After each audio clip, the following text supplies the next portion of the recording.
अरिहंत सिद्ध सूर्योपाध्याय साधु सर्व अर्थ के प्रकाशी मांगलिक उपकारी है। तिनको स्वरूप जान रागते भई जो भक्ति काय को नवाए स्तुति को जारी है। धन्य धन्य ते नहीं ते काज सब आज भरे कर जोरी बार बार वंदना हमारी है। मंगल कल्याण सुख ऐसो हम चाहत हैं, हो मेरी ऐसी दशा जैसी तुम धारी है। हो मेरी ऐसी दशा जैसी तुम धारी है। मंगलमय मंगल करण रीत राग विज्ञान नमो ताहि जाते भये अरहंतादि महान। करि मंगल करि हो महा ग्रंथ करन को काज, जाते मिले समाज सब पावे निज पद राज। मिथ्या भाव अभाव ते जो प्रगटे निज भाव, सो जयवंत रहो सदा यह ही मोक्ष उपाय। यह ही मोक्ष उपाय। मोक्षांक प्रकाशक ग्रंथ में संसार अवस्था का स्वरूप बताने वाला यह दूसरा अधिकार है। इसमें जीव को कर्म बंधन का रोग लगा है और यह रोग अनादि से है। ऐसी सिद्धि करने के बाद में अब नवीन बंध किस प्रकार होता है। अनादि काल से तो कर्म बंधन है, पर नए कर्मों का बंध किस प्रकार होता है वो यहाँ पर बात चल रही है। और नवीन बंध का कारण वो मोहनीय कर्म है। और दूसरी तरफ से कहें तो बंध के पांच कारण मिथ्यात्व, अविरति, प्रमाद, कषाय और योग, ये 5 कारण बंध के हैं। और बंध है 4 प्रकार का, प्रकृति बंध, प्रदेश बंध, स्थिति बंध और अनुभाग बंध। तो इन 4 प्रकार के बंधों में से जो प्रकृति बंध और प्रदेश बंध है वो तो होता है योगों के द्वारा। प्रकृति बंध और प्रदेश बंध योग के द्वारा होता है और स्थिति और अनुभाग बंध वो कषाय के द्वारा होता है। तो कषायों से जो स्थिति और अनुभाग बंध होता है उस स्थिति बंध के संबंध में नियम है। स्थिति बंध के संबंध में क्या नियम है? स्थिति बंध के नियम बोलिए, अनुज बोलेंगे। अनुज, स्थिति बंध के नियम।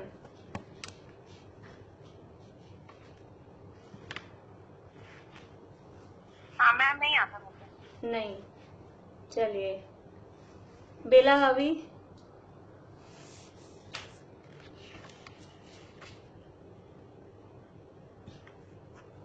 स्थिति बंध का नियम ये है कि पुण्य प्रकृतियों में तो विषम भाव होता है, विषम प्रमाण होता है कि जबकि कषाय ज्यादा होगी तो स्थिति कम होगी, और पाप प्रकृतियों में ये सम प्रमाण होता है। अगर कषाय ज्यादा होगी तो स्थिति भी ज्यादा होगी। ठीक है, बढ़िया है। लेकिन स्थिति बंध के संबंध में पुण्य प्रकृतियां कौन सी है और पाप प्रकृतियां कौन सी हैं? ये पुण्य प्रकृतियां 3 तो है आयु की, देव आयु, मनुष्य आयु और तिर्यंच आयु। और बाकी जो 117 प्रकृतियां हैं वो पाप रूपी है। बढ़िया।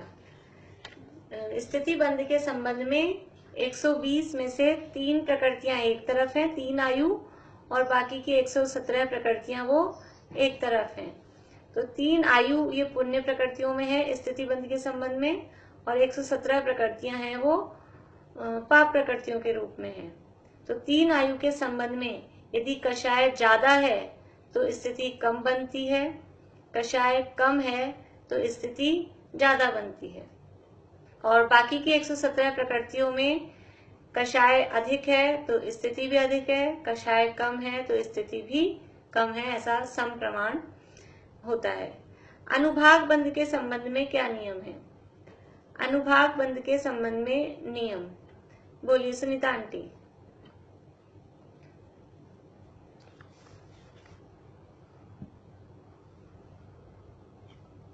अनुभाग प्रकृति में 100 तो पाप प्रकृति है और 68 है पुण्य प्रकृति। हाँ ठीक है, प्रकृति है और 68 है पुण्य प्रकृति। ठीक है। नियम क्या है?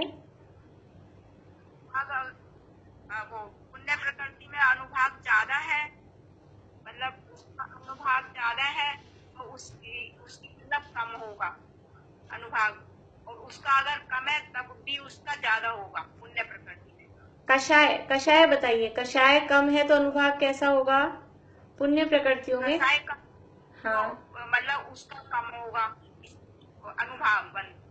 हाँ, कषाय अगर ज्यादा है तब भी, कषाय अगर कम है तो अनुभाग ज्यादा होगा। हाँ।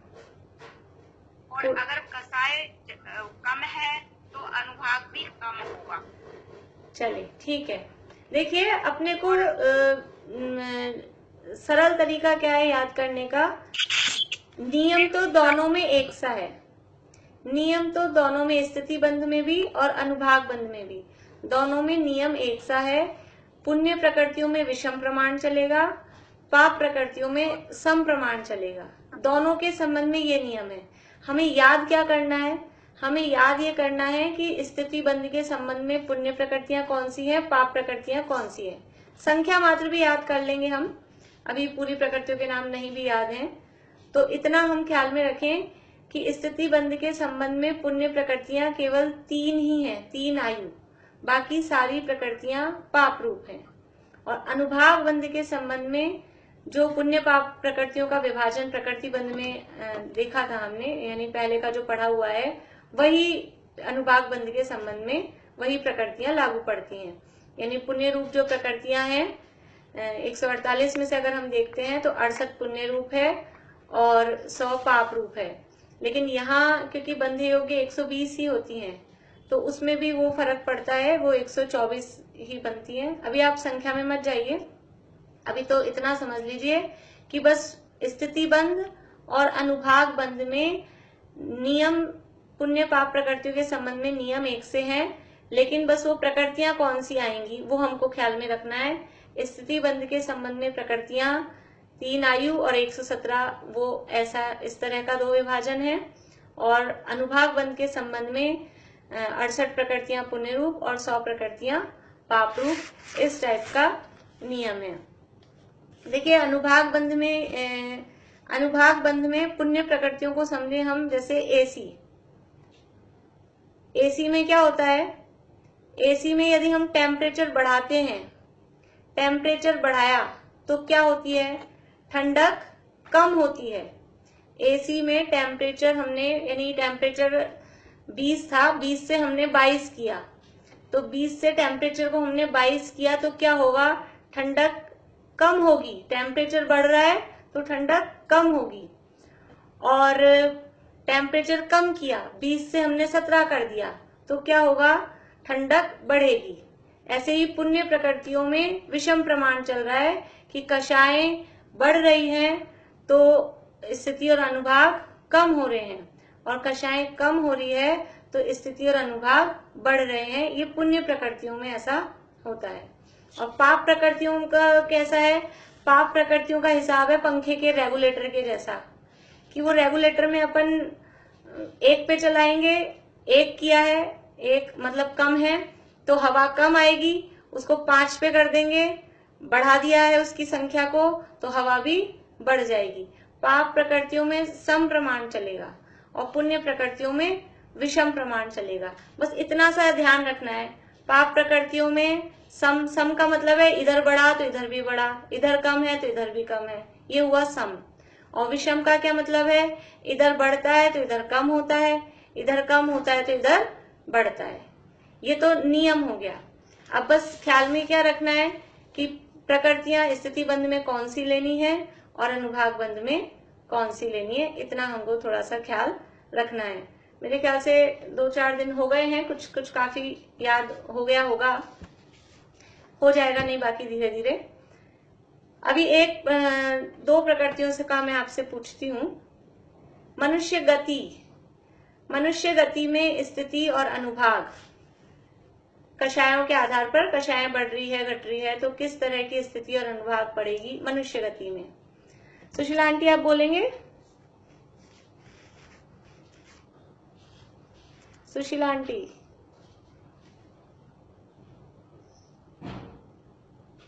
आपके वो नीचे जो माइक्रोफोन बना है, मैं आवाज चालू करती हूँ आपकी।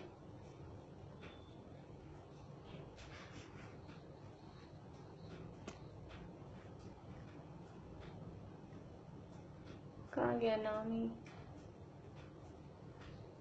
चलिए, मुझे तो नाम ही नहीं दिख रहा है। चलिए और कोई बोलिए। वंदना भाभी आप बोलिए। मनुष्य गति के संबंध में नियम बताना है।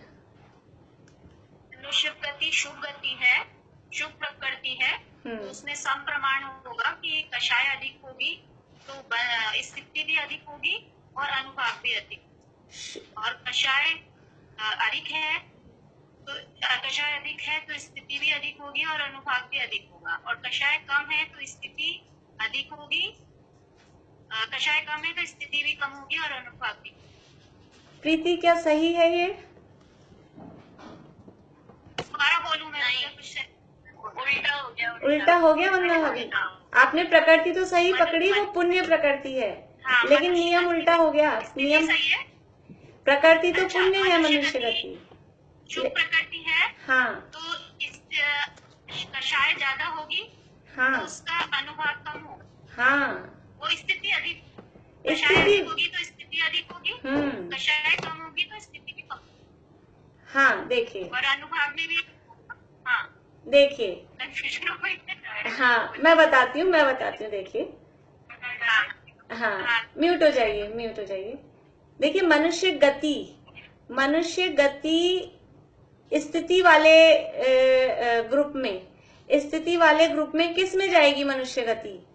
3 आयु को छोड़ के बाकी सारी पाप में जा रही है। हमको भले ही प्रकृतियों के नाम नहीं याद, लेकिन 3 आयु तो याद है हमको, मनुष्यायु, देवायु और तिरंचायु।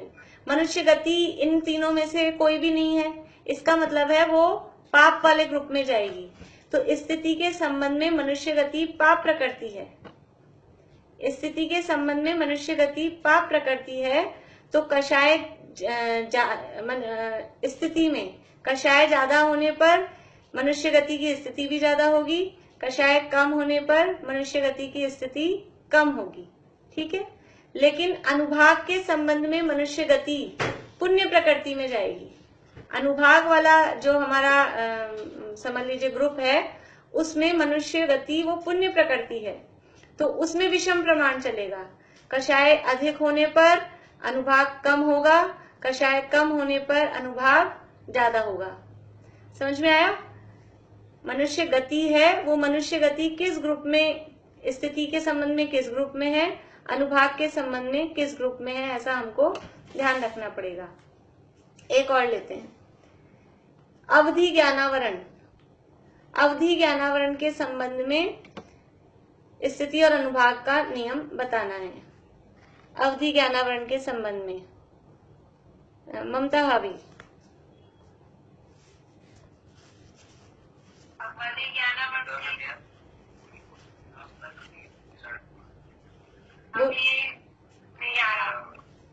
क्यों नहीं आ रहा? अवधि ज्ञानावरण कौन सी प्रकृति है? अवधि ज्ञानावरण पुण्य प्रकृति है, पाप प्रकृति है? आप बोलिए ममता अभी। पूजा बता रही है, चलिए पूजा बताइए। आपकी ज्ञानावरण पाप प्रकृति है। हाँ, ये तो पाप प्रकृति होने के कारण स्थिति में तो पाप प्रकृति है तो तम होगा। हाँ, तम प्रमाण होगा। कषाय ज्यादा तो वो भी ज्यादा, बढ़िया बढ़िया स्थिति भी ज्यादा, और कषाय कम तो स्थिति भी कम। बढ़िया। और अनुभाग के लिए भी अवधि ज्ञानावरण वो पाप प्रकृति है, तो पाप प्रकृति में सम प्रमाण चल रहा है, यानी अवधि ज्ञानावरण की में दोनों में सम प्रमाण चलेगा। दोनों ही जगहों पे, स्थिति वाले उसमें भी और अनुभाग में भी, दोनों ही संबंध में वो पाप प्रकृति है। तो कषाय ज्यादा होने पर उसका स्थिति और अनुभाग दोनों ज्यादा है, कषाय कम होने पर उसकी स्थिति और अनुभाग दोनों कम है। ऐसा ही हमारा स्थिति और अनुभाग के संबंध में हुआ। अभी उसके बाद में जो प्रकृति और प्रदेश, प्रकृति प्रदेश और स्थिति अनुभाग, इनमें से हमको किस बंध से ज्यादा हम इफेक्टेड होते हैं, किस बंध से का ज्यादा हमारे ऊपर असर पड़ता है, तो उसके लिए यहाँ पर बताया था कि स्थिति और अनुभाग बंध वही ज्यादा बलवान है, उसी से हम ज्यादा इफेक्टेड होते हैं। देखिए, प्रकृति और प्रदेश तो क्या है कि वो संख्या है प्रदेश बंध तो, और प्रकृति तो उसका डिवीजन है। अभी अपन एक प्लेट भर के सलाद खाएं, एक प्लेट भर के सलाद खाएं और एक लड्डू खाएं, अपना सर्दी वाला जो लड्डू होता है बड़ा, वो एक हमने लड्डू खाया गोंद का जिसमें खूब घी है, मेवा है, सब है, और ऐसे हमने एक प्लेट भर के एक खीरा खाया, तो वो दिखने में एक प्लेट ज्यादा दिख रहा है, लड्डू इतनी सी जगह ले रहा है, लेकिन कौन सी चीज हमको ज्यादा देर तक भूख मिटाने में समर्थ होगी और वो ज्यादा हमारे शरीर को पोषण देगी, फैट बढ़ाएगी, अनुभाग के लिए समझ लीजिए। तो हम भले एक प्लेट भर के खा रहे हैं, उसमें प्रदेश ज्यादा दिख रहे हैं, संख्या ज्यादा दिख रही है, लेकिन वो हीनता को प्राप्त है। और हमने एक लड्डू खाया, उस एक लड्डू में माल बहुत है, घी है, मेवा है और सब चीजें हैं, तो वो हमको एक लड्डू खाने पर ही ऐसा होगा कि 3 घंटे तक भूख ही नहीं लगे और उससे पोषण भी ज्यादा मिले। ऐसे बहुत सारे उदाहरण हम ले सकते हैं। एक दवाई की गोलियां होती है, एक छोटी सी गोली होती है, वो छोटी सी गोली 250 mg की है। वो कुछ तो दवाइयां ऐसी होती है जो हफ्ते में एक ही गोली लेनी है, कुछ दवाइयां ऐसी होती है एक दिन में 3 बार लेनी है। तो ये क्या फर्क पड़ता है, कोई दवाई इतनी बड़ी दिख रही है, इतनी बड़ी होने पर भी दिन में 3 बार ले रहे हैं, और एक इतनी छोटी सी गोली होने पर भी एक हफ्ते में 1 बार ले रहे हैं। तो ये सब उसमें स्थिति और अनुभाग, उसमें अंदर शक्ति कितनी है, पावर कितनी है। कोई 5 mg की है, कोई 250 mg की है, तो वो जो ये mg है, ये है उसकी पावर, और वो जितनी ज्यादा mg की होगी या जितना वो डॉक्टर बताते हैं उतनी देर वो उसका असर करती है, तो वो उसकी स्थिति हो जाती है। तो बहुत सारी चीजों में हम ऐसा देख सकते हैं। 10-10 के नोट थाली भर के हों तो कितने होंगे, और 2000 का एक ही नोट हो, तो एक नोट संख्या में एक है, लेकिन उसकी जो पावर है वो तो बहुत ज्यादा है। और 10-10 के नोट आप इतने सारे ले आओ तो भी कुल मिला के 200-400 रुपए भी नहीं होंगे। इसलिए कर्म परमाणु कितने आ रहे हैं उनकी संख्या से कुछ फर्क नहीं पड़ता, उसमें फल देने की शक्ति कैसी है, इससे उनकी ताकत में फर्क पड़ता है। तो ये स्थिति और अनुभाग के संबंध में यहाँ बात हुई। फिर हमको इसमें बताया था एक समझ लीजिए प्रयोजन भूत बात ये थी कि हमें तो बंध से छूटना है, तो क्या करें। तो जिन्हें बंध नहीं करना हो वे क्या नहीं करें, वे कषाय नहीं करें। जिन्हें बंध नहीं करना हो वे कषाय नहीं करें। तो ये कषाय कैसे छूटेंगी, बालबोध में अपने दिया है कषाय उत्पन्न कैसे होती है और मिटे कैसे। तो ये कषाय उत्पन्न क्यों होती हैं और किस प्रकार से मिटे, कि मिथ्यात्व के कारण ये कषाय उत्पन्न होती हैं, मिथ्यात्व के कारण। और यहाँ तो अकेला कषाय नहीं करें का अर्थ अकेला कषाय नहीं करें, वहां तो बात क्रोध मान माया लोभ की ही है बालबोध में तो, लेकिन यहाँ कषाय नहीं करें का अर्थ क्या है, वे मिथ्यात्व नहीं करें, वे अविरति नहीं करें, वे प्रमाद नहीं करें और वे कषाय नहीं करें, चारों। तो जिन्हें बंध नहीं करना हो वे कषाय नहीं करें। तो ये कषायों का, मिथ्यात्व का, अविरति का, प्रमाद का, कषाय का अभाव कैसे होगा? कषायों का को मंद करेंगे, कषायों का लक्ष्य करेंगे तो कषाय मंद भी नहीं होंगी, और कषायों को मंद करेंगे तो भी वो कषाय मंद ही होती हैं। मंद होने के बाद अपने आप ऑटोमेटिक वो वापस से तीव्र भी हो जाती हैं। तो ये कषाय मंद तीव्र तो अपनी योग्यता के अनुसार ऑटोमेटिक होती रहती हैं। उससे लेश्याओं में फर्क पड़ेगा, लेकिन वास्तव में वो कषायों का अभाव नहीं होगा। कषायों को मंद करने से कषायों का अभाव नहीं होता है। फिर कषायों का अभाव कैसे होता है कि जो कषाय से रहित अपना अकषायी आत्म स्वभाव है उसका लक्ष्य करते हैं, तो परमानेंट ये मिथ्या, द्वैरति, प्रमाद, कषाय, तब इनका अभाव होता है। और हम ये सोचें आज हम नियम ले लें, आज हम क्रोध नहीं करेंगे, ऐसा नियम ले लें, तो क्या वो नियम पलता है? बाहर में भले ही हम क्रोध ना करते हुए दिखें, लेकिन अंदर अपने आत्मा के प्रति जो अरुचि है, वो आत्मा की उपेक्षा रूप जो क्रोध है, अनंतानुबंधी क्रोध, वो पड़ा ही रहता है। इसलिए अकषायी स्वभाव का लक्ष्य करने पर ही ये कषाय मिटती है। इसलिए जिन्हें बंद नहीं करना हो वे कषाय नहीं करें और अपने आत्म स्वभाव का लक्ष्य करें। ये प्रेरणा हमको यहाँ पर दी थी। अब आगे हमने शुरू किया था पेज नंबर 28 पे कि ये जो पुद्गल परमाणु है, कर्म है, ये ज्ञानहीन है, जड़ है, कुछ जानते नहीं है। फिर वो अपने आप ऐसे यथा योग्य जो प्रकृति है उस प्रकृति रूप उनका परिणमन किस प्रकार हो जाता है। तो यहाँ प्रश्न उठाया कि पुद्गल परमाणु तो जड़ है, उन्हें कुछ ज्ञान नहीं है, वे यथा योग्य प्रकृति रूप होकर परिणमन कैसे करते हैं?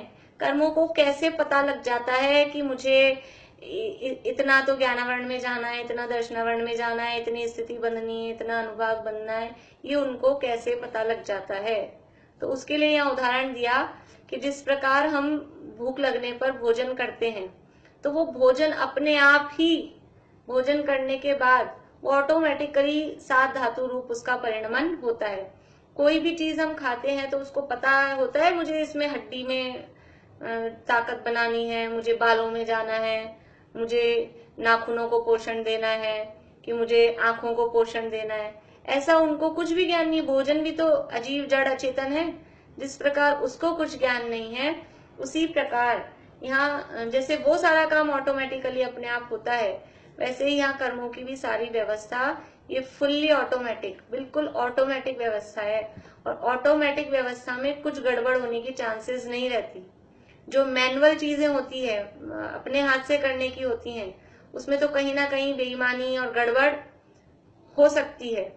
जैसे हाथ से तराजू से तोलते हैं कुछ चीज, तो उसमें भले ही अपन वो इतना मोटा बाट रखते हैं और ऐसा तोलते हैं तो वो लेकिन कुछ ना कुछ ग्राम्स का उसमें फर्क होता ही है। लेकिन अगर इलेक्ट्रॉनिक अपना वो है वेट, तो उसमें बराबर पॉइंट्स का भी पूरा हिसाब आता है।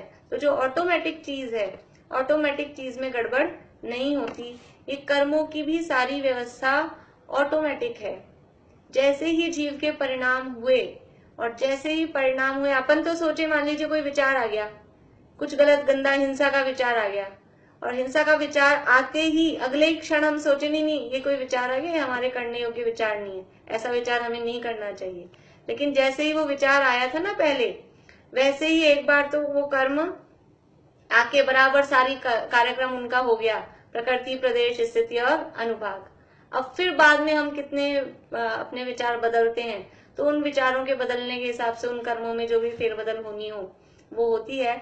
लेकिन जैसे ही हमारे जो भी परिणाम हुए, उन परिणामों के होते ही कर्म तो आके बंध जाते हैं और वो बराबर सब डिवाइडेशन उनका हो जाता है। ऐसी कर्मों की ऑटोमेटिक व्यवस्था बराबर चलती रहती है। देखिए, ये हमने कल उदाहरण तो पढ़ा था, सिद्धांत को एक बार फिर से पढ़ के फिर सिद्धांत पे थोड़ी चर्चा अपन करेंगे। पेज नंबर 28 पे समाधान।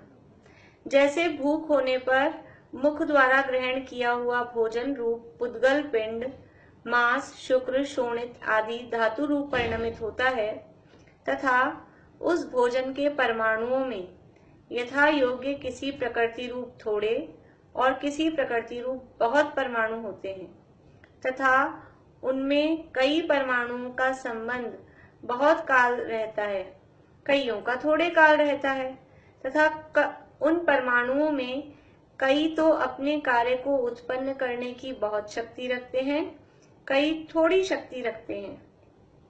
वहां ऐसा होने में कोई भोजन रूप पुद्गल पिंड को ज्ञान तो नहीं है कि मैं इस प्रकार परिणमन करूं, तथा और भी कोई परिणमन कराने वाला नहीं है।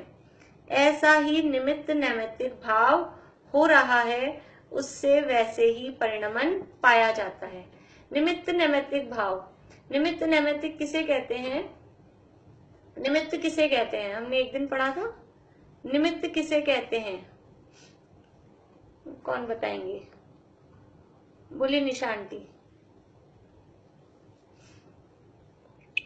कार्य होने पर जिससे कारण होने का आरोप आता है। हाँ, ठीक है। जो पदार्थ स्वयं तो कार्य रूप परिणमित नहीं होता, लेकिन जब कार्य होता है तो कार्य जब होता है तो कार्य की उत्पत्ति में अनुकूल होने का आरोप, कि कार्य की उत्पत्ति में उस पर भी आरोप आता है कि इसने कार्य किया, जबकि वो खुद कार्य रूप परिणमित नहीं होता। जो पदार्थ स्वयं तो कार्य रूप परिणमित नहीं होता, लेकिन कार्य की उत्पत्ति में अनुकूल होने का आरोप जिस पर आता है, उसे निमित्त कहते हैं। और निमित्त की तरफ से वो जो कार्य हुआ, उस कार्य को कहते हैं नैमित्तिक। निमित्त की तरफ से उस कार्य को देखने में, उस कार्य को कहते हैं नैमित्तिक। हमने उस दिन उदाहरण से समझा था, जैसे कि घड़ा बना, घड़ा बनने में निमित्त कौन है? घड़ा बनने में कुम्हार, उसका डंडा, चाक, ये सब है निमित्त। और नैमित्तिक क्या है? नैमित्तिक है वो घड़ा बना, ये घड़ा, वो घड़ा जो कार्य बन हुआ, वो है नैमित्तिक। निमित्त और नैमित्तिक, कुम्हार निमित्त है और घड़ा नैमित्तिक है। ऐसा ही निमित्त नैमित्तिक, रोटी, चकला बेलन निमित्त है और रोटी नैमित्तिक है। और समझ लीजिए कि ये मोबाइल को बनाने के लिए समझ लीजिए मशीन है, वो निमित्त है, और ये जो भी प्लास्टिक से या मेटल से, जिस भी चीज से, नहीं, ये जो मोबाइल बना, ये मोबाइल में बनाने वाला या कोई मशीन, वो तो है निमित्त, और ये मोबाइल हुआ नैमित्तिक। इस तरह से ये निमित्त नैमित्तिक भाव ऐसे पाए जाते हैं। तो ये भोजन करना वो हुआ उसका निमित्त, और फिर वो हड्डी रूप, मांस रूप, खून रूप, ये जो परिणमित हुआ, ये हो गया उसमें नैमित्तिक। तो ऐसा निमित्त नैमित्तिक भाव होता है, उससे वैसे ही परिणमन पाया जाता है। अभी देखिए सिद्धांत में पेज नंबर 29। उसी प्रकार कषाय होने पर योग द्वार से ग्रहण किया हुआ, कषाय होने पर ये कारण बता दिया, कषाय एक कारण है, मिथ्यात्व वृत्ति प्रमाद कषाय, ये कारण हो गया। तो कषाय होने पर और योगों के द्वारा, मन वचन काय के निमित्त से जो ग्रहण किया हुआ कर्म वर्गणा रूप पुद्गल पिंड, वो ज्ञाना वर्णादि प्रकृति रूप परिणमित होता है। यानी अकेले यहाँ ये भी बता रहे हैं कषाय होने पर योग द्वार द्वारा, इसका मतलब है अकेले योगों के माध्यम से। यदि कषाय नहीं है और अकेला योग है और योगों के माध्यम से कोई कर्म वर्गणा आ रही है, तो वो कोई हमको फल देने में समर्थ नहीं है। कषाय होने पर फिर जो कर्म वर्गणा आ रही है, वो ज्ञानावर्णादि रूप परिणमित होती हैं, तथा उन कर्म परमाणुओं में यथा योग्य किसी प्रकृति रूप थोड़े और किसी प्रकृति रूप बहुत परमाणु होते हैं, तथा उनमें कई परमाणुओं का संबंध बहुत काल और कईयों का थोड़े काल रहता है। ये हमने कल देख लिया था, बिल्कुल उदाहरण, ये डोडामल जी साहब की विशेषता है, जो उदाहरण देते हैं बिल्कुल एग्जैक्ट वैसा का वैसा सिद्धांत में घटित होता है बराबर। कल हमने देखा था उसका थोड़ा सा नमूना। तो कईयों का थोड़े काल संबंध रहता है, तथा उन परमाणुओं में कई तो अपने कार्य को उत्पन्न करने की बहुत शक्ति रखते हैं और कई थोड़ी शक्ति रखते हैं। वहां ऐसा होने में किसी कर्म वर्गणा रूप पुद्गल पिंड को ज्ञान तो है नहीं, कि मैं इस प्रकार परिणमन करूं। कर्म वर्गणाओं को ऐसा ज्ञान होता है कि ये व्यक्ति बहुत ज्यादा किसी के ज्ञान में बाधा पहुंचा रहा है, तो अब मैं आके इसके ज्ञानावरण रूप बन जाऊं। ये दूसरे को बहुत दुख दे रहा है, तकलीफ दे रहा है, तो मैं इसके असाता वेदनीय रूप बन जाऊं। ये बहुत ज्यादा दुखी रहता है, दुखी होता है, तो मैं इसको असाता वेदनीय रूप बन जाऊं। ऐसा कर्मों को कुछ ज्ञान नहीं है, ज्ञान नहीं है, फिर भी अपने आप ही ऐसा वो निमित्त नैमित्तिक संबंध बनता है। वहां ऐसा होने में किसी कर्म वर्गणा रूप पुद्गल पिंड को ज्ञान तो है नहीं कि मैं इस प्रकार परिणमन करूं, तथा और भी कोई परिणमन कराने वाला नहीं है। कोई सुपर पावर कोई बैठा हो और वो ऐसा ऐसा सेट करता हो कि ये इसने ऐसे परिणाम किए तो तुम कर्म इसमें जाओ, तुम इसमें जाओ, तुम इसमें जाओ, तुम ऐसा बंधो, तुम ऐसी स्थिति बंधो। ऐसा कोई दूसरा भी ऐसा परिणमन कराने वाला नहीं है। लेकिन ऐसा ही निमित्त नैमित्तिक भाव बन रहा है, उससे वैसे ही परिणमन पाया जाता है।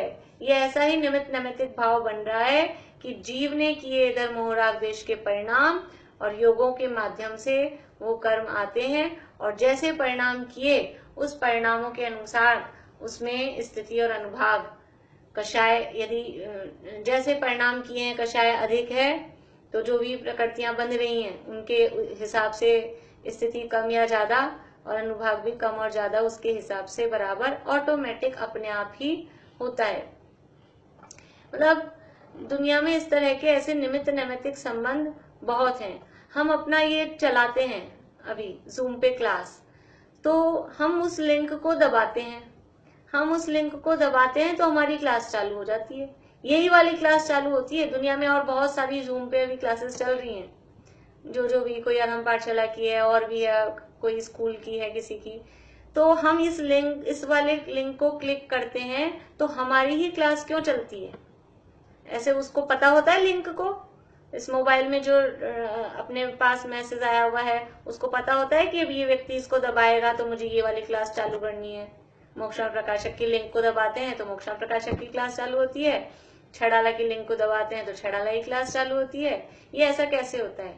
ये ऐसा ही ऑटोमेटिक निमित्त नैमित्तिक संबंध है, और ये ऑटोमेटिक है इसलिए इसमें गड़बड़ नहीं होती। आप जिस लिंक को दबाएंगे वही वाली क्लास चालू होगी। अगर आपने गलत लिंक दबाई है और फिर आप परेशान हो, समझ लीजिए दोपहर वाली जो क्लासेस हैं उसमें 2-2 लिंक बनाई हुई है हमने, तो अगर पहली लिंक को दबाना है 2 बजे और आपने 2:30 बजे वाली लिंक को दबा दिया तो आप अकेले उसमें देखते रहेंगे, कुछ हो ही नहीं रहा है, कुछ हो ही नहीं रहा है, क्या हो रहा है?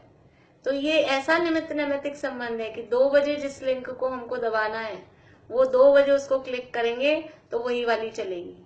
फोन के संबंध में देख सकते हैं, जिसका नंबर डायल करते हैं उसको ही फोन मिलता है। ऐसा क्यों होता है? पुराने जमाने में जो रेडियो चलते थे तो वो सुना होगा, देखा होगा सबने, वो उसका वो सेट करना पड़ता था स्टेशन, वो फ्रिक्वेंसी। तो वो जो फ्रिक्वेंसी पे हम उसको सुई को ला रहे हैं, वो जो चल रही है वो वही सुनाता था। किसी में गाने आते हैं, किसी में न्यूज आती है, किसी में कोई कहानी आ रही होती है, तो जहां हमारी फ्रिक्वेंसी चलती है वहां वो सुनाता है। ये सब क्या होता है? ये ऐसे निमित्त नैमित्तिक संबंध दुनिया में बहुत घने हैं। इस तरह के निमित्त नैमित्तिक संबंध सब तरफ होते रहते हैं। ऐसे ही हमारी राग द्वेष मोह भावों की ये एक के निमित्त से, मतलब उनका भी ऐसा संबंध है कि हमने भाव किए और वो कर्म परमाणु अपने आप उस जगह जाके वो सेट हो जाते हैं और उनमें ऑटोमेटिक सारी व्यवस्था बन जाती है। तो ऐसा ही निमित्त नैमित्तिक भाव बन रहा है, उससे वैसे ही परिणमन पाया जाता है। ऐसे तो लोक में निमित्त नैमित्तिक बहुत ही बन रहे हैं। ऐसे दुनिया में आप देखो, हमने यहाँ से स्विच ऑन किया तो हम जिस वाले बल्ब का या जिस वाले पंखे का, जिस वाली लाइट का स्विच ऑन करते हैं वही वाला लाइट बल्ब या पंखा चलता है। आसपास में इतने सारे स्विच हैं, सारे तार अंदर से मिले जुले से दिखते हैं, उसका बोर्ड खोल के देखें तो खूब सारे तार ही तार हैं, लेकिन जो स्विच हम ऑन करते हैं वही वाली चीज चालू होती है। ये क्या है? ये ऐसा निमित्त नैमित्तिक संबंध है। हम समझ लीजिए जो चैनल चलाते हैं टीवी में वही चीज वो दिखाता है। चैनल बदलते हैं तो ऐसा नहीं होता कि पास वाला ही जो चैनल था तो वो आ जाए, अगल बगल वाला कुछ आ जाए। पारस चैनल चलाएंगे तो पारस का आएगा, जिनवाणी चलाएंगे तो जिनवाणी का आएगा। ये सब क्या है? ये ऐसे निमित्त नैमित्तिक संबंध बहुत ही बन रहे हैं। जैसे मंत्र निमित्त से जलादिक में रोगादि दूर करने की शक्ति होती है तथा कंकरी आदि में सर्पादि रोकने की शक्ति होती है। अभी टोडामल जी साहब के जमाने में ये समझ लीजिए इतनी ये बिजली वगैरह ये सब भी नहीं थी। तो उस समय क्या होता था कि कोई समझ लीजिए पानी लिया, ऐसे हाथ में पानी लेके और वो मंत्र फूंक देता था कोई तांत्रिक, और वो पानी में मंत्र फूंक दिया और फिर उस पानी को ऐसे छिड़क दिया तो उससे रोग दूर हो जाए। तो उस मंत्र के निमित्त से उस पानी में रोग दूर करने की शक्ति हो जाती है। कैसे हो जाती है? पानी तो पानी है और उसमें मंत्र घुस थोड़ी ना गया है। लेकिन ऐसा ही निमित्त नैमित्तिक संबंध होता है। और वो कब होता है? कि जब सामने ऐसा काम होने वाला होता है तो वो पानी भी उसमें निमित्त बन जाता है, वो सामने मंत्र वाला निमित्त हो जाता है। किसी का रोग दूर होने का काल आ रहा हो, रोग दूर होने की योग्यता हो और ऐसा कुछ कोई करे, पानी में मंत्र बोले और पानी उसके ऊपर छिड़क दे तो वो रोग ठीक हो जाता है। ये ऐसा निमित्त नैमित्तिक संबंध जलादिक में होता है। तथा कंकरी आदि में सर्पादि रोकने की शक्ति होती है। कुछ ये तांत्रिक इस टाइप का भी करते होंगे। अब अपने लोगों को ज्यादा नॉलेज नहीं है कि कोई सांप वगैरह आते हो गाँव में तो वो कोई धूल मिट्टी में, जैसे मंत्रित धूल भी होती है, एक तो जल को मंत्रित कर देते हैं, एक ऐसे भस्म जिसे हम बोलते हैं, भस्म बुरकी छिड़क डाल दी, जैसे भस्म में भी कुछ वो मंत्र के निमित्त से तो वो भस्म उस सांप वगैरह पे डालते हैं तो वो सांप वहीं कीलित हो जाता है, रुक जाता है, परेशान नहीं करता। तो इस तरह के ये निमित्त नैमित्तिक संबंध के उदाहरण दिए हैं कि इस तरह से ऐसा हम देखते हैं। अपन तो अपने समझो हमने दवाई खाई, हमने एक गोली खाई इतनी सी, सिर में दर्द बहुत हो रहा था, बहुत तेज सिर में दर्द हो रहा था, एक छोटी सी गोली हमने पेट में खाई। हमारे सिर में बहुत दर्द हो रहा था, सिर में दर्द हो रहा था और हमने एक गोली खाई मुंह में और वो कहाँ गई? पेट में। गोली गई पेट में और दर्द कहाँ का ठीक हो जाता है? वो गोली सिर में खानी चाहिए ना, सिर में दर्द हो रहा है तो गोली को ऊपर पहुंचाना चाहिए। वो गोली जाती है पेट में और दर्द ठीक हो जाता है सिर का। ये क्या है? ये निमित्त नैमित्तिक संबंध है। कोई भी हमारे समस्या हो, कोई भी बीमारी हो, इंजेक्शन लगाते हैं तो इंजेक्शन कहाँ लगाते हैं? जिस जगह दर्द हो रहा है उसी जगह इंजेक्शन लगाते हैं या कहीं और लगाते हैं? इंजेक्शन कहीं और लगता है और दर्द जिस बॉडी के जिस भी पार्ट में जहां भी दर्द या तकलीफ हो रही है वो वहां जाके उसको ठीक कर देता है। ये ऐसा क्यों होता है? ये ऐसा निमित्त नैमित्तिक संबंध। इतनी सी गोली में वो क्या शक्ति है कि वो हमारे दर्द को ठीक कर दे? कि इस तरह का ही निमित्त नैमित्तिक संबंध है।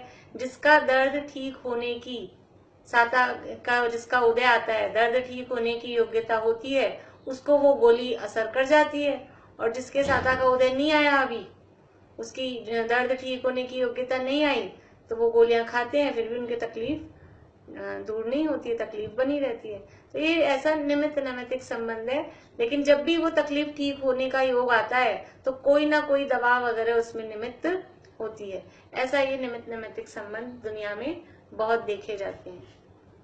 तो जैसे मंत्र निमित्त से जलादिक में रोगादिक दूर करने की शक्ति होती है तथा कंकरी आदि में सर्पादि रोकने की शक्ति होती है, उसी प्रकार जीव भाव के निमित्त से पुद्गल परमाणुओं में ज्ञानावरणादि रूप शक्ति होती है। उस कार्बन वर्गणा में ऐसी शक्ति कहाँ से आ गई कि वो जीव को इस प्रकार से दुखी करे, ऐसे फल दे?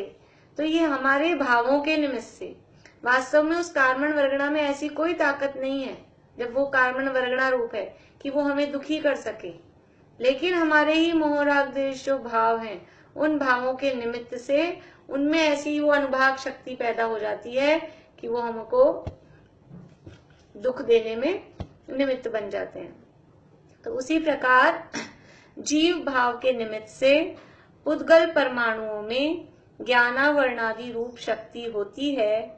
यहाँ विचार कर अपने उद्यम से कार्य करे तो ज्ञान चाहिए। अब वो पुद्गल परमाणु सोच समझ के कुछ काम करें कि मुझे इसको बंधना चाहिए, इसको नहीं बंधना चाहिए, वो अगर सोच विचार के कर्म बंधते हों तो वो उनको ऐसा सोचना चाहिए ये तो तीर्थंकर हैं, इनके तो मुझे नहीं बंधना चाहिए।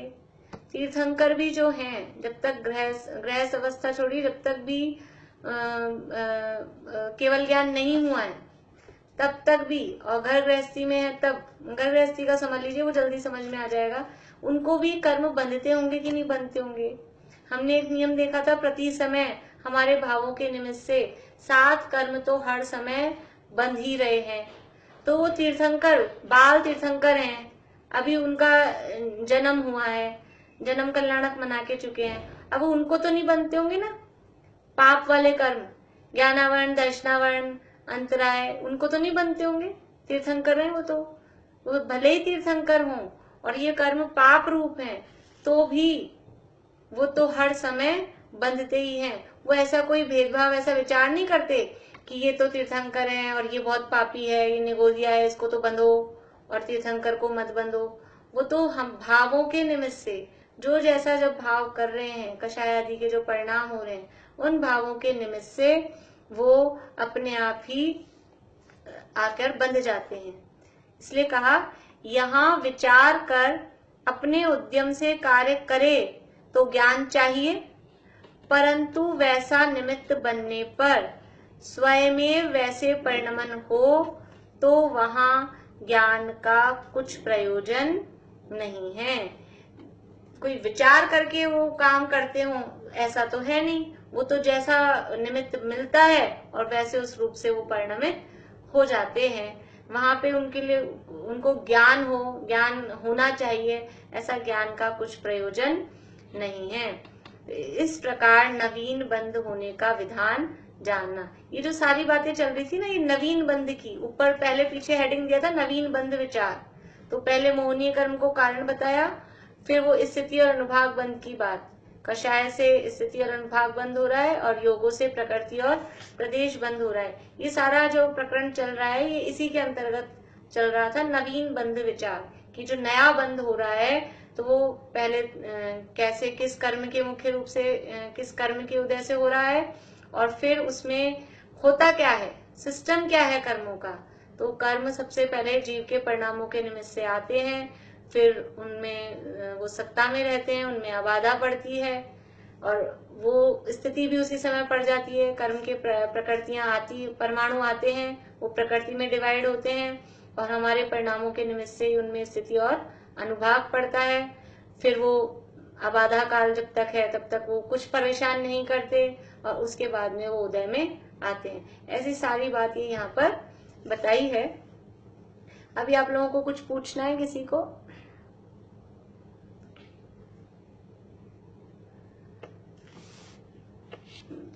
तो ये पढ़ते हैं हम आगे वाला पैरा, जितनी चर्चा होगी ठीक है, बाकी फिर कर लेंगे। सत्ता रूप कर्मों की अवस्था, पहले बंध बताया। ये कर्मों की 10 अवस्थाएं हैं, उसमें पहली अवस्था का नाम है बंध और दूसरी अवस्था का नाम है सत्ता। 10 अवस्थाएं हैं, बंध, सत्ता, उदय, उदीर्णा, उत्कर्षण, अपकर्षण, संक्रमण, उपशांत, निधत्ति और निकाचित। तो उसमें से करीब 8 अवस्थाओं की चर्चा तो यहाँ करेंगे। तो अभी बंध अवस्था की चर्चा हुई है। अब सत्ता रूप कर्मों की क्या अवस्था, कर्म सत्ता में पड़े हैं। सत्ता का मतलब है स्टॉक में रखे हैं। हमने गेहूं वाला उदाहरण देखा था कल परसों कि गेहूं हम लाए हैं, उसके बाद लाकर वो टंकी में भरे हैं, तो वो कहलाएगा सत्ता। जो गेहूं अभी हमारे पास भरे हुए हैं, स्टॉक में है, वो चीज कहलाती है सत्ता। तो जो कर्म हमारे पास अभी बंधे हुए हैं, हमारे स्टॉक में हैं, वो कहलाते हैं सत्ता रूप कर्म।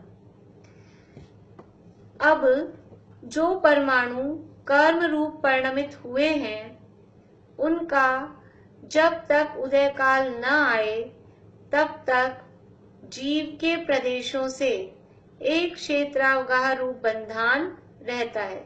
जो परमाणु कर्म रूप परिणमित हुए हैं, यानी वो कार्बन वर्गणाएं थी, हमारे भावों का निमित्त पाकर वो कर्म रूप परिणमित हो गई। ज्ञानावरण, दर्शनावरण, मोहनी, अंतराय, वेदनी, आयु, नाम, गोत्र इस रूप से कर्म रूप परिणमित हो गई। उनका जब तक उदय काल न आए, जब तक वो उदय में नहीं आ रही हैं, तब तक जीव के प्रदेशों से एक क्षेत्रावगाह रूप बंधन रहता है। जब तक वो उदय में नहीं आती हैं, तब तक जीव के यानी मेरे आत्मा के प्रदेशों मतलब आत्मा के साथ, आत्मा का जो एरिया है, आत्मा के साथ में एक क्षेत्र अवगाह, एक क्षेत्र मतलब एक ही जगह में, अवगाह मतलब दोनों रुके हुए हैं। जिस जगह आत्मा है, जहां आत्मा है, जितना आत्मा है उतना ही वहां वो कर्म परमाणु आके वो आत्मा के साथ चिपक जाते हैं। और कैसे एक क्षेत्र अवगाह हो जाते हैं कि जहां जहां ये आत्मा जाता है उसके साथ साथ वो इस भाव में जहां जहां जाएंगे ये कर्म हमारे साथ साथ जाएंगे, और इस भाव को पूरा करके अगले भाव में जाएंगे तो अगले भाव में भी वो कर्म साथ में जाएंगे। ऐसे वो एक क्षेत्रावगाह रूप, जैसे अभी ये शरीर हमारे साथ एक क्षेत्रावगाह रूप है। एक क्षेत्रावगाह मतलब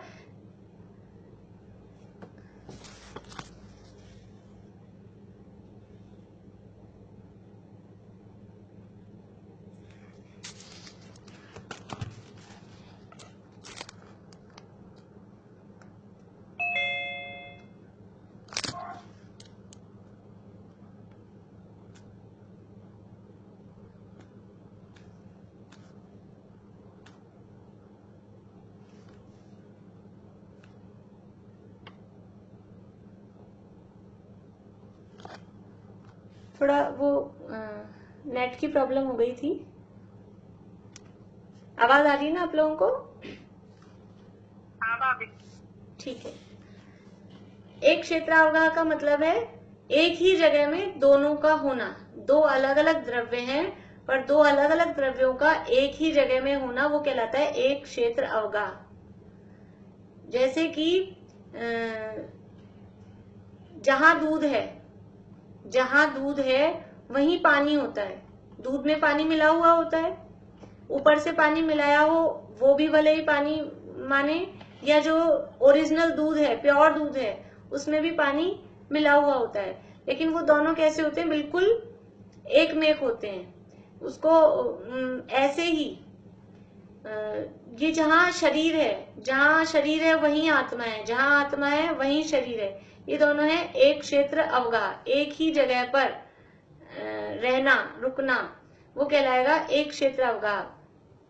लेकिन एक क्षेत्र अवगाह संबंध तो हमारा अन्य द्रव्यों के साथ भी हो सकता है। जैसे अभी हम यहाँ बैठे हैं तो इस जगह बैठे होने पर कितने द्रव्य यहाँ पर हैं? अभी जिस जगह हम बैठे हैं उस जगह पर कितने द्रव्य हैं?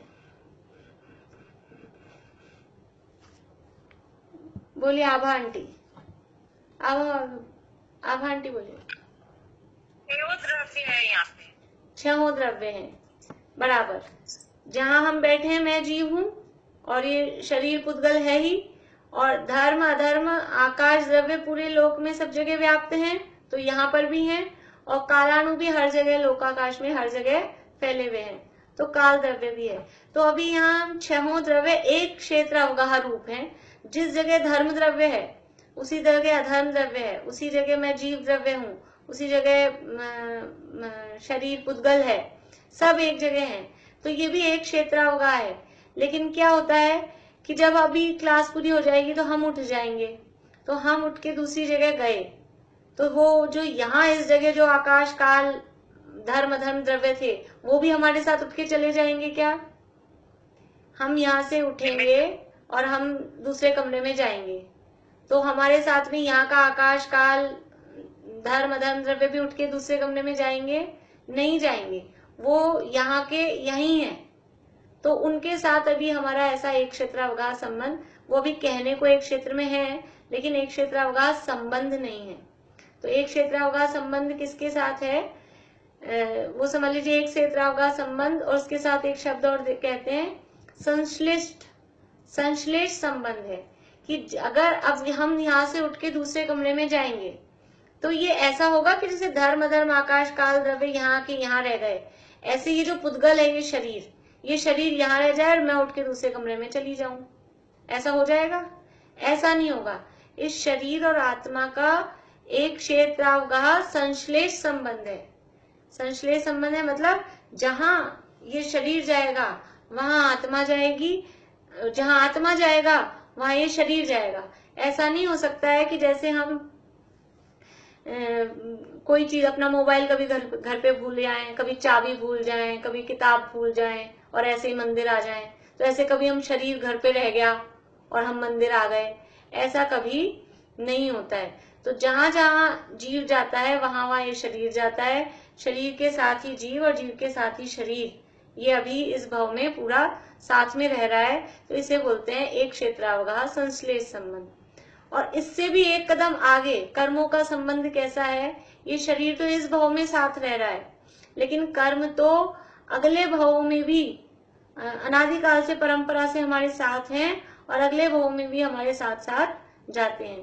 तो ये कर्मों का जीव के प्रदेशों के साथ में एक क्षेत्रावगाह रूप बंधन है। और कब तक रहता है? कि जब तक वो कर्म उदय में नहीं आते। उदय में आने के बाद क्या होता है? कर्म जैसे ही उदय में आ जाते हैं, उदय में आने के बाद क्या होता है? ततश्च निर्जरा, सूत्र पढ़ा था हमने।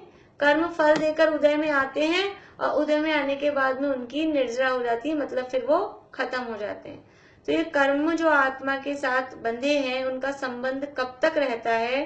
कि जब तक उनका उदय काल न आए तब तक जीव के प्रदेशों से एक क्षेत्रावगाह रूप बंधन रहता है। तो इस तरह से कर्म आत्मा के साथ बंधे हुए रहते हैं। कुछ पूछना है तो पूछिए आप लोग, नहीं तो आगे का अपन कर लेंगे फिर। विषय ज्यादा क्योंकि तो बड़ा है पैरा, फिर टाइम ज्यादा हो जाता है। किसी को कुछ पूछना है? चलिए तो जिनवाणी स्तुति करते हैं।